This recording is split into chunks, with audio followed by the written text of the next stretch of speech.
Donc, on va voir un peu, introduire l'utilisation des classes dans Python. Alors, je vais tout de suite redémarrer le kernel, quoique c'est pas si nécessaire que ça. Donc, allons-y. Je vais rajouter donc un markdown pour dire qu'on peut regarder les classes. Les classes, donc, on l'utilise dans la programmation orientée objet. Puis, en gros, le Python, c'est pratiquement c'est très très bien fait pour l'orienter objet. En gros, il y a beaucoup de fonctions qu'on a dû utiliser, que c'est orienté objet. Tantôt, les objets chaînes de caractères, on utilisait des fonctions sur les chaînes de caractères pour faire du upper, capitalize, find. Ça, c'est de l'orienté objet directement. Donc, on va nous-mêmes justement être capable de faire ces propres fonctions-là sur un objet qu'on va créer. Donc, programmation orientée objet. Directement. Là, je vais rajouter un petit celle de code juste après. Donc, on va créer notre objet. C'est pas une grosse classe qu'on va créer. On va créer une classe et on va l'appeler chien pour un type de chien. Par défaut, là, je pense qu'il faut mettre les classes avec une lettre majuscule. Je pourrais mettre avec une lettre minuscule. Je pense pas que. On me l'avertit pas, mais. Donc, par convention, on met un C majuscule. J'utilise. Un C majuscule. Moi, j'utilise PyCharm. Je suis pas trop habitué avec Visual Studio Code, mais sauf que Jetson Nano, ça aurait été complexe à installer PyCharm. Je sais pas si c'est possible en fait. Mais en tout cas, Visual Studio Code, ça se faisait quand même bien. Mais dans PyCharm, ils nous avertissent si on met le nom de classe en minuscule. Donc, classe chien. Donc, on va définir un nouveau type d'objet. Fait que nous, là, quand on va créer des objets, le type, ça va être écrit chien finalement. Tantôt, on avait str pour le caractère, int pour les entiers. Dit que tout fait que c'est notre type de données. Donc, nous, on va se créer un type de données chien. Donc, première chose qu'il faut faire, il faut définir une fonction quand on va initialiser notre classe. Fait que donc, quand on va créer, donc, pour l'instant c'est la classe, mais qu'on va créer une instance de cette classe-là. Donc, on va créer un chien finalement. Donc, on va devoir avoir une fonction qui définit l'initialisation. Donc, je vais avoir def ici. Ça par défaut, il y a un nom réservé, donc pour initialiser la classe, donc il faut mettre 2 barres de soulignement. Ensuite, il faut rentrer init. Vous allez voir, là, il est déjà là. Il me le suggère pas, donc on va quand même continuer. Donc init. Ici, 2 barres de soulignement en dessous. Et ensuite, je vais juste ouvrir les parenthèses. Donc, le premier argument qu'il faut passer dans toutes les fonctions, c'est toujours self. En fait, là c'est pas un mot réservé, self, là, parce que c'est par convention, je répète ça patate, c'est l'instance elle-même. Donc, par exemple, je vais avoir un chien, puis je vais me créer un chien, par exemple, tantôt qui s'appelle Toby. Ben, le self, c'est Toby, finalement, c'est l'instance en soi. Fait que, bref, par convention, on va mettre self, mais c'est pas obligé d'être self, mais peu importe, on va toujours mettre self, puis dans tous les exemples que vous allez voir, si vous cherchez sur Internet, vous allez voir self qui est là, mais ça aurait pu on aurait pu écrire n'importe quoi, mais c'est self qu'on va mettre. Donc, self, on va voir la race de notre chien, son âge de notre chien. Donc, quand on va créer notre objet, nous, par défaut, on va devoir donner 2 éléments.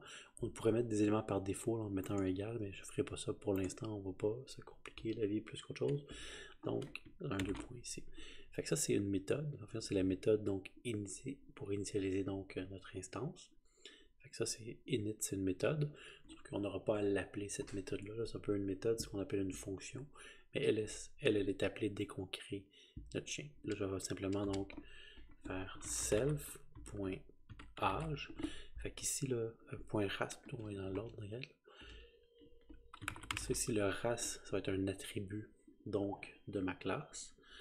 Et je vais juste égaler à race ici. Fait que ça, c'est ce que l'utilisateur va rentrer. Fait que, par exemple, tantôt, je vais rentrer un chien. Je sais pas, je vais avoir un chien qui est un caniche, puis je vais avoir un bulldog. Donc, je vais avoir l'utilisateur va rentrer le nom. Et là, on va avoir donc cet attribut-là qui définit donc la race. Et self.age, on va juste envoyer la valeur âge. C'est les valeurs que l'utilisateur va avoir rentrées qu'on va juste venir mettre comme attribut âge. Puis self, finalement, ça représente l'instance. Par exemple, si j'ai un chien qui s'appelle Toby, j'aurais Toby.age, on aurait mis la valeur que l'utilisateur a mis ici. Ça, c'est juste pour définir tout ça. Puis en fin de compte, on peut juste, c'est assez simple de même, on va les garder comme ça. Puis je vais faire une autre cellule en dessous. Et donc, je pourrais tout de suite créer une instance de cette classe-là. Fait que l'instance, c'est l'objet en soi, ben, le chien en soi. Fait que Toby va être une instance de ma classe. Pour être une instance de la classe, j'utilise chien. Donc, ici, le chien est déjà là. Et ici, le self, je ne vais pas le rentrer parce que ça, c'est l'argument. Le self, c'est Toby, finalement, là, c'est lui. Fait que ça, je n'ai pas besoin de le mettre ici entre les parenthèses. J'ai deux arguments à mettre. Fait que le premier, il ne compte pas, le self, parce que c'est déjà Toby. Ensuite, la race de Toby, ben Toby, j'ai décidé que c'était un caniche, donc je vais mettre caniche ici. Et deuxième argument, il a 11 ans, donc 11 ici, et ainsi de suite. Donc là, vous voyez, Toby ici, j'ai Toby, le type c'est chien, fait que je viens de créer cette variable. Ça faisait juste créer absolument rien, ben rien, c'est juste définir ma classe chien. J'ai Toby, puis pour l'instant, les valeurs, là, on ne peut pas voir c'est quoi. Puis même par exemple, Toby, je veux imprimer, c'est quoi Toby là? Print Toby. Je peux pas faire de print Toby, là, ça va m'imprimer cette chose-là. Parce que j'ai pas défini. Là, j'ai une méthode pour initialiser Toby, pour avoir l'âge, puis je pourrais imprimer l'âge de Toby par exemple. Ça, je pourrais aller chercher la valeur de l'âge de Toby, fait point âge, print Toby âge. Il y a 11 ans, on peut faire ça. Je peux imprimer c'est quoi sa race à Toby. Comme ça ici. Je peux aller chercher les attributs de mon instance. L'instance étant Toby. L'attribut, ben, j'ai race et âge. J'ai face, je m'excuse.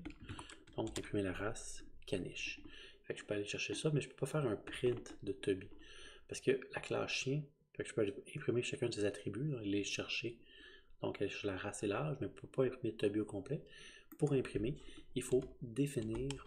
Ben, je l'ai imprimé tantôt le Toby, c'est juste que c'est pas très beau ce que ça m'imprime. Je peux faire un print de ça, mais ça me donne donc main. Donc c'est un objet, là, le main, c'est parce que je suis dans le point principal. Chien, objet, donc c'est un objet chien. Puis donc l'espace mémoire où cet objet-là est créé. C'est pas super parlant. Je peux tout de suite me définir une méthode. On va définir une autre méthode def. Et je sais pas pourquoi il met des. J'ai fait une cave à quelque part. Non. Vérifier ça. Je reviens. Enter. Bon. Je sais pas si j'avais un problème, mais bref, on est revenu. Donc def. 2 barres de surlignement. str. Ça, c'est la méthode justement pour faire un print. Donc, puis en plus, c'est str là, pour string. Donc, c'est la méthode au niveau de l'impression. Ensuite, j'ai rien à mettre à part le self dedans. Parce qu'en fin de compte, il faut toujours mettre self, donc qui était le chien. Fait que self ici, si j'avais initialisé mon instance Toby, mais ça serait Toby, le self, qui serait envoyé là. Fait que donc, il faut s'imaginer que si c'était un Toby, là, mais donc c'est le self, donc qui est l'instance qui a été créée. Donc on pourrait faire tout de suite une fonction, donc un return. C'est une fonction, qu'est-ce qui retourne ça? Il faut faire un return ici. Fait qu'il ne faut pas faire print ici. On aurait tendance à se dire, ben, je veux que ça imprime le print. Non, il faut juste retourner c'est quoi le string. Et quand on va faire un print, il va tout de suite donc retourner ce string-là ici. Qu'on va retourner. Donc le return, c'est la chaîne de caractères, le string qu'on veut renvoyer. Fait que nous, on va faire un string de ça. Puis là, on pourrait donc appeler ça, par exemple, la race et. Puis en fin de compte, je sais pas. Ici, je sais pas, self.race. C'est pour ça qu'on a passé le self ici pour pouvoir le réutiliser juste ici. Là. Donc self.race, la race est. Puis en fin de compte, si j'avais tantôt caniche, ben, il va m'écrire caniche, donc la race est caniche. Et son âge. Et puis en fin de compte, self.âge. Là, espace en. On va mettre un parenthèse, on peut avoir un an donc. Et ainsi de suite. Donc, je viens de définir cette nouvelle, donc, la nouvelle méthode. Ça, c'est string, c'est pour donc être capable d'utiliser les prints, finalement d'avoir un plus beau print, donc qui va retourner cette chaîne de caractères-là, aller chercher donc la race ici, que j'ai initialisé à l'instant, donc ça c'est l'attribut, la race et l'âge, et aller imprimer ça. Donc comme Toby, son attribut ici, pour la race c'est Caniche, et pour l'âge son attribut c'est 11, donc ça va me réécrire ça. Donc là, il faudrait juste que je t'exécute cette cellule-là ici. Elle vient d'être exécutée. Là, je peux réexécuter ça ici. Là, le print Toby. On voit la race est Caniche et son âge est 11 ans. Même la valeur ici, là, mon chien ici, je peux l'imprimer. La valeur ici, vu que j'ai défini la fonction string, il me renvoie un peu ce que la fonction string me renvoyait directement. Donc ça, c'est pour print. Il y a d'autres fonctions, c'est représentation. Je ne vais pas aller dans ce détail-là pour l'instant. C'est déjà quand même beaucoup pour ce qu'on fait jusqu'à maintenant. On pourrait aussi faire en sorte que un chien puisse fêter sa fête, donc qu'il puisse vieillir. Fait qu'on va juste faire une autre méthode qui s'appelle fête, par exemple. Je sais pas comment, ou vieillir, je vais appeler ça fête. Donc, si le chien passe sa fête. Puis là, vous voyez maintenant, j'ai pas mis de double barre de soulignement avant et après. C'est pas une méthode qui est réservée. Ça, c'est des méthodes qui sont déjà réservées ici. Donc, fête ici. On pourrait donc mettre self, parce qu'il faut toujours mettre self. Je ne me trompe plus. Ici, donc, fête self. Donc, je vais avoir le chien directement qui va être passé. Et on va voir self.age égale self. Plus égal. Je pourrais faire plus égal 1 aussi. Là. Je ne suis pas sûr que je peux faire plus égal 1 avec ça. On va essayer ça. Donc, self.age plus égal 1. Et bon, on va le tester comme ça. Donc, ici. Donc, j'ai Toby. Là, j'ai print Toby. Et je pourrais faire donc Toby ici. Puis là, aller chercher la fonction. Donc, point il fête sa fête. Comme c'est une méthode, une fonction. Donc, ça, c'est fête, c'est une méthode ici. Là. Et donc, il fait fête sa fête. Et je vais ensuite réimprimer son encore print Toby, voir qu'est-ce que ça change ici. Et je me suis trompé dans mon print. Et on exécute ça. On va aller voir.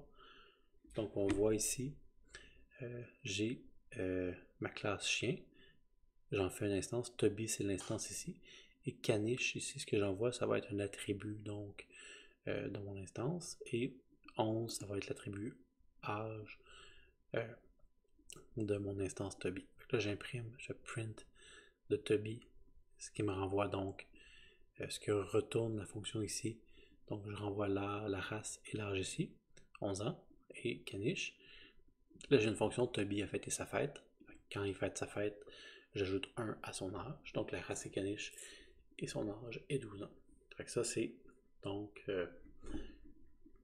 qu'est-ce qui se passe avec notre petit Toby. Maintenant, on pourrait se dire, je pourrais avoir plus qu'un chien finalement. Là, j'ai Toby, mais je pourrais tester avec un deuxième chien, par exemple. Puis on pourrait faire des comparaisons, lequel est le plus vieux finalement. Ça pourrait être quand même pratique. Là, on a déjà fait des comparaisons similaires finalement entre deux nombres. Fait qu'on pourrait avoir donc une autre fonction donc, qui compare l'âge de deux chiens. Je vais faire def ici, puis on va faire une fonction qui s'appelle comparaison.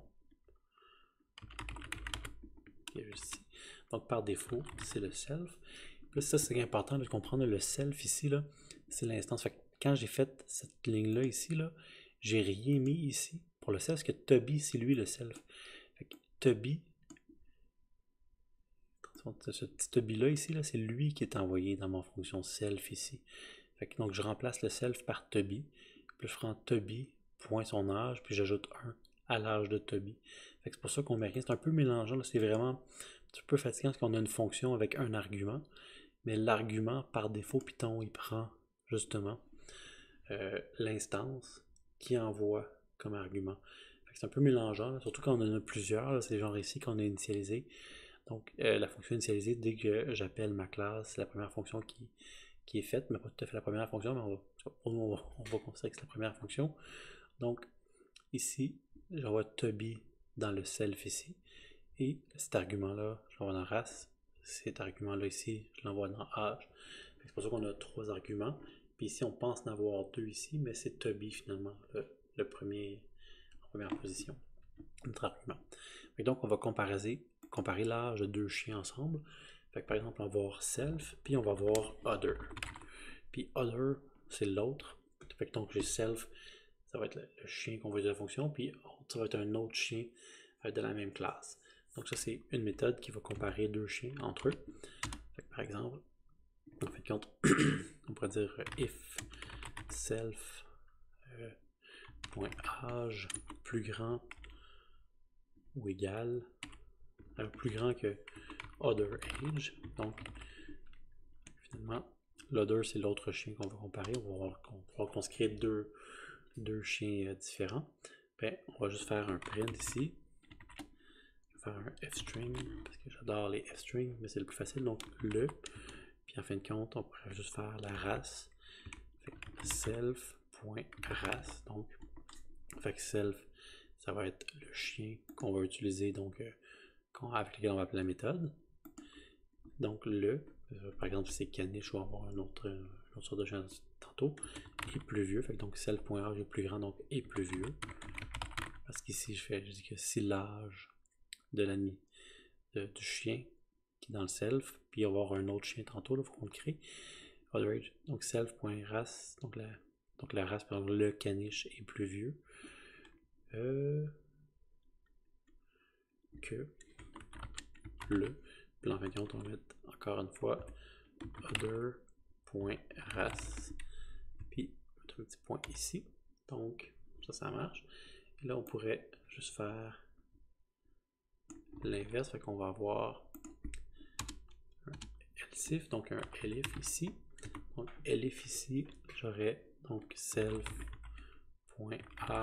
plus petit que other.âge. Et là, je pourrais avoir donc est plus jeune.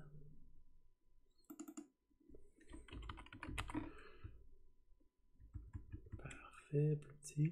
Et là, il me reste une dernière condition, donc c'est égal. Fait que là, je pourrais juste faire un else 2 points. Puis en fin de compte, print. Je n'ai pas besoin de faire un f-string maintenant parce que je n'utiliserai pas les valeurs. Fait que vous voyez, j'ai mis des f ici parce que j'ai des valeurs en accolade que je voulais convertir en texte. Là, ça va être les 2 chiens sont du même âge. Ou ont le même âge. Oups, j'essaie de mettre un. Je m'excuse pour les accents là. Ont du même âge, point. Donc, ou ont le même âge, là, mais.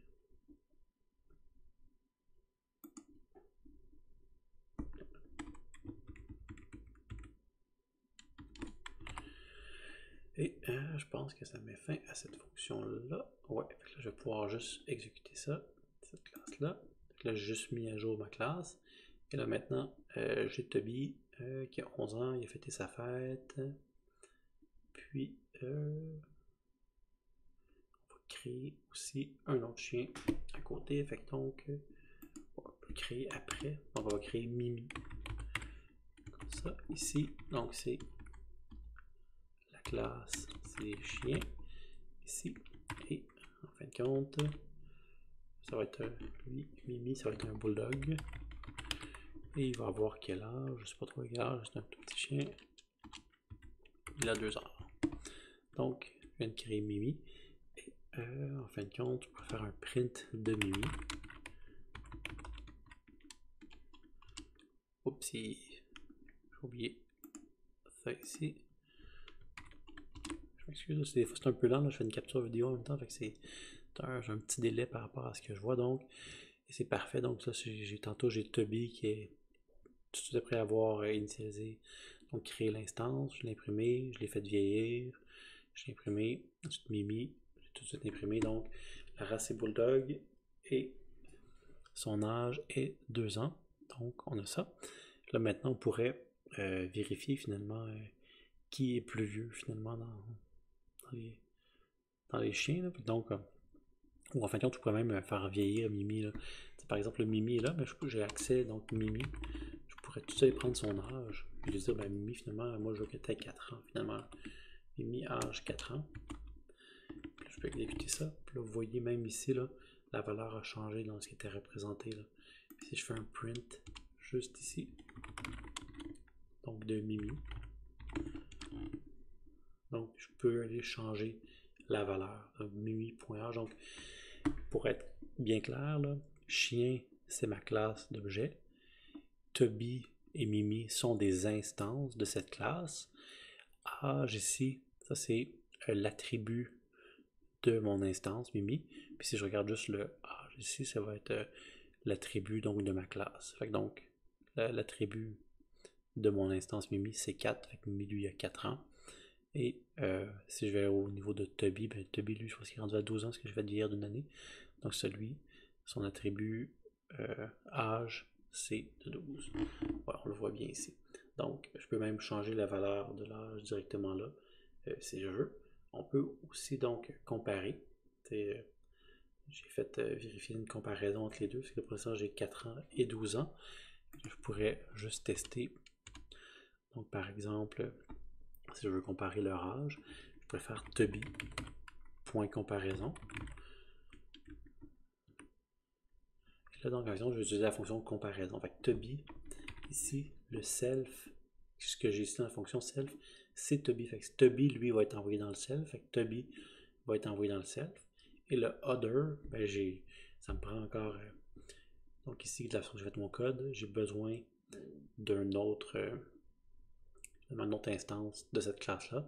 La seule autre instance, l'autre autre chien qu'on a, c'est Mimi. Fait que je vais mettre Mimi.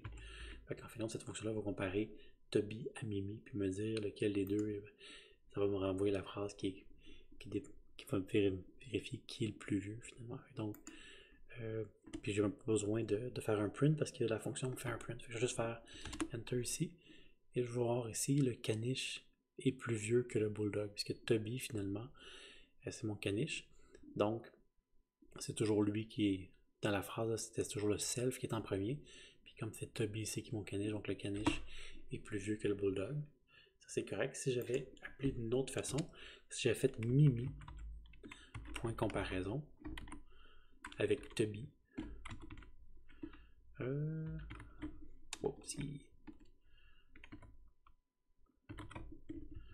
Si j'avais comparé Mimi avec Toby, fait que Mimi, c'est lui, donc c'est l'instance que je renvoie dans le self. Donc j'ai Mimi ici. Et comparé avec Toby qui a été dans Other, parce que c'est lui qu'on prend. Donc là, ici, dans ce cas-là, Mimi, c'est le bulldog. Fait que là, je vais avoir bulldog en premier dans ma phrase. Puis là, pendant qu'il est plus jeune, fait que je vais avoir le bulldog est plus jeune que le caniche. Et c'est bien ça qu'on a mis. Puis j'aurais pu aussi comparer Mimi avec Mimi. Mimi, point, comparaison. Je vais tester voir si mon égal en âge. Fait que là, je compare Mimi à Mimi. Fait que dans le self, j'envoie Mimi. Puis en fait, dans Other, j'envoie Mimi aussi. Fait que là, il faudrait me dire que les deux chiens ont le même âge. Les deux chiens ont le même âge. Parce que j'ai comparé le même chien. Ou j'aurais pu leur mettre le même âge aussi. Là, si j'avais ici 12 ans. Ouais, Mimi, je vais mettre 12 ans directement. Puis je vais tout réexécuter. Là, tous les chiens devraient avoir 3 fois le même âge. Ouais. Fait que ça fonctionne quand même bien. Là, c'est un petit peu bizarre là, de créer des objets chiens comme ça. Là. Mais la façon de programmer qu'une classe, c'est vraiment, vraiment pratique.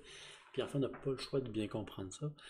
Parce que quand on va vouloir utiliser, par exemple, donc tout ce qui est interface graphique, ça se fait donc avec des classes finalement. Là. Donc on va utiliser toutes les librairies, donc la librairie PyQt, fait que ça se fait par une classe.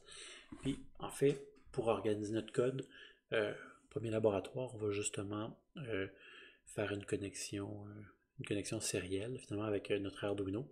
Et on va vraiment utiliser les classes. Pour faire ça, ça va être beaucoup plus facile finalement. On va justement se définir un objet donc qui est acquisition avec l'Arduino Uno.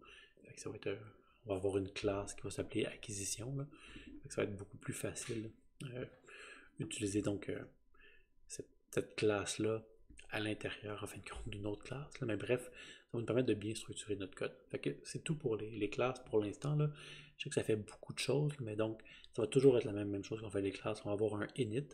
Le string, ça pas tout le temps, c'est juste si on veut imprimer quelque chose. Puis souvent, on va pas vouloir avoir ça, fait que ça va pas être nécessaire dans la plupart du temps. Puis on va avoir bien entendu donc des fonctions à utiliser. Donc bref, le init, il va être quand même toujours là, c'est par défaut, init tout le temps là. Donc c'est tout pour cette vidéo.